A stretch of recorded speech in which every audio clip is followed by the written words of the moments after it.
اطاعت کرے گا تو پھر وہ جنت میں جائے گا، جو نافرمانی کرے گا وہ دوزخ میں جائے گا۔ اور جب امت مصطفیٰ کی باری آئی، جب رسول اللہ کی امت کی باری آئی، وہ جس طرح حسب العمل دستور لکھ رہی تھی اسی طرح ہی اس نے لکھا کہ جو رسول اکرم صلی اللہ علیہ وسلم کی اطاعت کرے گا وہ جنت میں جائے گا، اور جو نافرمانی کرے گا، ابھی اس نے لکھنا چاہا، صرف لکھنا چاہا کہ وہ بھی دو لکھا نہیں، صرف لکھنے کا ارادہ کیا، بس اتنا ہی کیا، اللہ جل وعلا جلال میں آ گیا،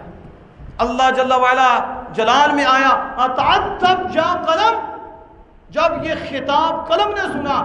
برداشت نہ کر سکی، پھٹ گئی۔ اب میں آپ سے پوچھتا ہوں، یا رسول اللہ کی بات ہو رہی ہے یا تو امت مصطفیٰ کی بات ہے کہ امت رسول اللہ کی ہے؟ پہلے بھی تو نبی آئے، وہی لکھا گیا، لیکن جب اس امت کی باری آئی تو اللہ جلال میں کیوں آیا ہے، اللہ غضب میں کیوں آیا؟ کیونکہ یہ آدم کی امت نہیں ہے، یہ محبوب کائنات کی امت ہے، یہ اللہ کے محبوب کی امت ہے۔ ہر ایک کی امت کے لیے وہ دستور نہیں ہے جو یار کی امت کے لیے دستور ہے، تو جو یار کی امت کے لیے کرم ہے یہ صرف ہماری وجہ سے نہیں ہے، یہ رسول اللہ کی وجہ سے ہیں۔ اللہ پاک کتنے جلال میں آیا ہے، ابھی لکھا نہیں اور قلم پھٹ گیا ہے۔ میں پوچھتا ہوں جو امت کے بارے میں یہ سوچے تو اس کا یہ حال ہوتا ہے، تو جو اس امت کے نبی کے بارے میں پوچھے رب کیا حال کرے گا؟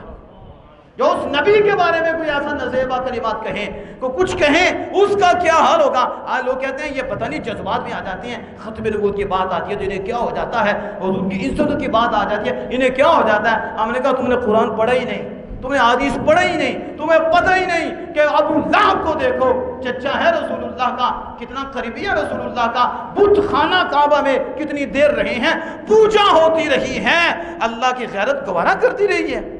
اللہ نے ان کو مٹھایا نہیں، ان کو تباہ نہیں کیا کہ میرے گھر میں بت رکھ کر، میرے شریک رکھ کر اور پوجا کر رہے ہیں۔ آج تو ہم دوسرے کو شریک کو برداشت نہیں کرتے، ہماری تو یہ حالت ہے، لیکن اللہ جل وعلا دیکھ رہا ہے کہ یہ ظالم میرے شریک بنا بیٹھے ہیں اور ان کی پوجا کر رہے ہیں، وہ بھی کعبۃ اللہ ہے اور کعبۃ اللہ میں بت بھی ہیں اور ننگے طواف کر رہے ہیں، لیکن مالک نے کچھ نہیں کہا،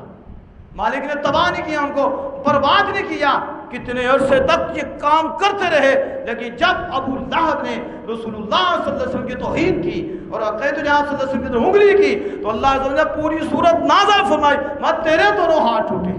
تبت یدا ابی لہب وتب ما اغنی عنہ مالہ کسب۔ ان کو کیا پتا کہ رسول اللہ کی شان کیا ہے؟ اللہ اپنی توحید کے خلاف دیکھ رہا تھا، پھر بھی نہیں اللہ نے ان پہ عذاب نازل فرمایا، نہ ایسی صورت نازل فرمائی ہے۔ لیکن جب بات آئی اپنے محبوب کی اور محبوب کے دل کو ابو لہب نے دکھایا ہے، پھر رب نے یہ بھی نہیں دیکھا چچا ہے، یہ بھی آج لوگ برادریاں دیکھتی ہیں، آج تعلق دیکھتی ہیں، اور یہاں دیکھو حضور کا چچا ہے، لیکن جب اس نے بکواس کی ہے پھر رب نے چچا نہیں دیکھا، اپنا یار دیکھا ہے، صورت نازل فرمائی ہے۔ آج تک وہ صورت محفوظ ہے اور اس کی مذمت میں ہے۔ پتہ چلا اللہ عز و جل بہت کچھ سے رک لیتا ہے اپنے آپ کو اور اپنے حلم کا مظاہرہ کرتا ہے، نہیں فوراً صدا دیتا، نہیں ایسا فرماتا، لیکن جب یار کی بات آتی ہے پھر اللہ جو چچا بھی نہیں دیکھتا،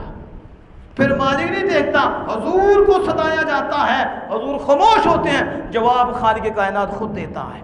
اپنے محبوب کی طرف سے جواب دے رہا ہے۔ اس لیے یہ امت مصطفیٰ ہے صلی اللہ علیہ وسلم، اس کو اپنی وجہ سے شان نہیں مل رہی، اسے مل رہی ہے تو آمنہ کے لال کی وجہ سے مل رہی ہے۔ جب حضور کی امت کی بات آئی تو وہ قلم پھٹ گیا، تب جا قلم ادب کر، قلم پھٹ گیا، پھر اللہ نے خط لگایا، تو جب دست قدرت سے خط لگایا قلم پھر سلامت ہوئی، تو پھر کہا لکھ، اب میں لکھواتا ہوں، لکھ، کیا لکھ؟ امت مظلمۃ ورب غفور، یہ امت مصطفیٰ گناہگار ہے، گناہ کرے گی، ان سے گناہ ہوں گے، ورب غفور، اور ان کا رب غفور ہے،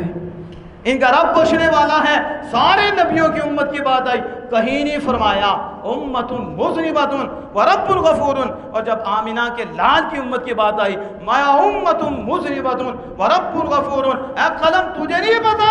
ہر ایک کے لیے دستور لکھ رہی ہے، تو ہر ایک کا وہ مقام نہیں ہے،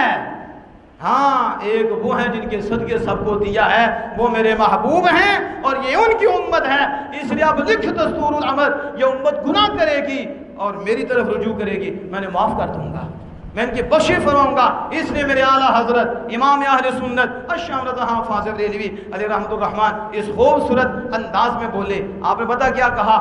ما خطا آرے مدو بخشش کنی نارائے انی غفور میزنی، اللہ اللہ زی طرف جرم و خطا، اللہ اللہ زی طرف رحم و عطا۔ ہم گناہ کرتے ہیں، ہم خطا کرتے ہیں، وہ تو بخشتا ہے، تو معاف فرماتا ہے، اللہ اللہ زی طرف جرم و خطا۔ ہماری طرف سے تو خطائیں ہیں، ہماری طرف سے گناہ، اور اللہ اللہ زی طرف رحم و عطا، تیری طرف سے مہربانیاں، تیری طرف سے معافی کے پروانے، تیری طرف سے بخشش کے پروانے، یہ ہمارے منہ کو کچھ نہیں لگا، ہماری باتیں کچھ بھی نہیں ہیں، تو یار کے صدقے کرم فرما رہا ہے، تو خود فرماتا ہے کہ میرے یار کی امت گناہ کرے گی اور میں ان کے لیے رب غفور ہوں، یہ گناہ کریں گی، توبہ کریں گے، معاف کر دوں گا۔ اس لیے اعلیٰ حضرت امام اہل سنت الشام رضا فاضل بریلوی علیہ رحمۃ الرحمن کے والد محترم رئیس المتکلمین لکھتے ہیں، آپ کہتے ہیں سنو، اب یہ بات جو ہے دل پہ ہاتھ رکھ کے سننی ہے، بعض لوگوں کو بات ہضمی بھی ہو جاتی ہے، انہیں ہضم نہیں ہوتی، لیکن وہ وضاحت تو پوچھتے نہیں ہیں، تو ظاہر ہے جن کے معدے پہلے خراب ہو تو دیسی خوراکیں انہیں برداشت ہی نہیں ہوتی، آج تو صحیح معدوں کو نہیں برداشت ہوتی، تو پہلے کمزور ہوں، انہیں ایسی خوراکیں برداشت نہیں ہوتی۔ آپ کیا کہتے ہیں؟ آپ کہتے ہو دیکھو موسیٰ کلیم اللہ ہیں، اور وہ کہتے ہیں مالک مجھے اپنا آپ دکھا، میں لن ترانی، کیا وہ مانگ رہی ہیں مجھے اپنا دکھا، دعا کر رہی ہیں اللہ سے، اللہ مدہ لن ترانی، موسیٰ تو نہیں دیکھ سکتا، اور کہا یہ امت مصطفیٰ ہے، اور ادعونی، اللہ بہمتا ہے امت مصطفیٰ مجھ سے مانگو، موسیٰ کو کہتا ہے نہیں دوں گا، لن ترانی، تو نہیں دے سکتا، اور یار کی امت کو کیا حکم ہو رہا ہے؟ ادعونی، مجھے پکارو، استجب لکم، دعا کرنا تمہارا کام ہے، قبول کرنا میرا کام ہے۔ میں دیکھو تو صحیح، اللہ کے نبی کامل، طاہر، معصوم، ہر گناہ سے پاک، اصل مقام و مرتبہ، اور تمہیں کیا لگا ہے؟ کہا تجھے کچھ نہیں لگا، تم نہ سمجھنا میں نبی کے مقابل آ گیا ہوں، نبی ہیں، تو نبی اکرم صلی اللہ علیہ وسلم کا غلام ہے، تو پھیلی ہے، یہ اصل وجہ نبی کے مقابلے کی نہیں ہے، تجھے نہیں دیکھا جا رہا، تیرے آقا کو دیکھ کے رب کرم فرما رہا ہے، اس لیے فرمانا ہے کہ تو مجھ سے مانگ میں تجھے دوں گا، تجھے کچھ نہیں لگا، میں یار کے صدقے تیری قبول کروں گا۔ اور کہا آدم علیہ السلام کتنے سال روتے رہے کہ میری لفظش معاف کر دے، میری لفظش معاف کر دے، وہ ایک لفظش ہے، وہ گناہ بھی نہیں ہے، اس پہ رو رہے ہیں، مجھے معاف کر دے، مجھے معاف فرما دے۔ کہا یہاں امت مصطفیٰ میں سے وہ بھی ہیں جو لاکھوں کے گناہ کرنے والے ہوں گے، کتنے گناہگار ہوں گے، اس کے باوجود ہی مالک فرماتا ہے یار کی محبت لے آنا، ہم جنت دے دیں گے۔ سبحان اللہ، تھوڑی کم نکلی، آپ کو شاید جنت چاہیے ہی نہیں۔ وہ اتنے گناہگار، پکی بات ہے کہ جتنے مرضی گناہ ہوں، رب بخشنے پہ آئے تو جنت میں بھی نہ بھیجے، آمنہ کے لال کے صدقے جو محبت تھی اسی کے صدقے جنت عطا فرمائے۔ کہا آدم علیہ السلام مانگ رہی ہیں کتنے، تو لفظش، اور تمہیں اتنے گناہوں کے باوجود بھی رب جنت دے رہا، تجھے نہیں دیکھ رہا، تیرے اپنے محبوب کی وجہ سے کرم فرما رہا ہے۔